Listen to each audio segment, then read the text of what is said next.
The gem state, Donald Trump ended up taking Utah. Now, he battled two candidates at the state, Democratic nominee Hillary Clinton and third-party candidate McMullen. And polls in weeks before Election Day showed a really tight race, but in the end, McMullen fell behind Clinton. After the loss, McMullen said there needs to be a new conservative movement. Donald Trump will be our next president. The Republican Party can no longer be considered the home for conservatives. All right, and I'm joined now once again by BYU Idaho professor Matt Miles. And Matt, what do you make of that soundbite that you just heard from McMullen? Well, it sounds like McMullen's sad that he lost.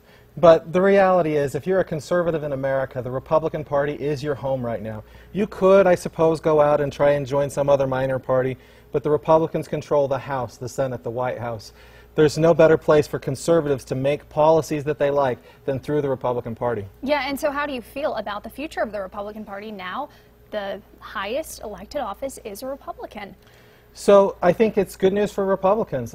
Many of my friends that I talked to here in Idaho were very concerned that Hillary Clinton would win and then the direction that that would take the country. I think that these Republicans are very excited today. They see a very different future than they did just a couple days ago, and I think that Republicans have an opportunity to show America that they're more than just a party that wants to obstruct. Now Republicans can enact an agenda and do what they promised they would do for America. Yeah, and one last question. I mean, there was a lot of hype surrounding McMullen, but you kind of even said before the election that you weren't so sure that McMullen would be able to take Utah.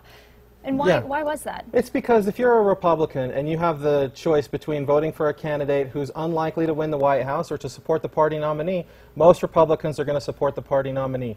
There are enough Republicans in Utah that many of them had the opportunity to vote for somebody else like McMullen without affecting the overall race, and that's what you saw in Utah. All right, Professor Miles, thank you so much for joining us this morning. It's been a pleasure to have you in the studio with us.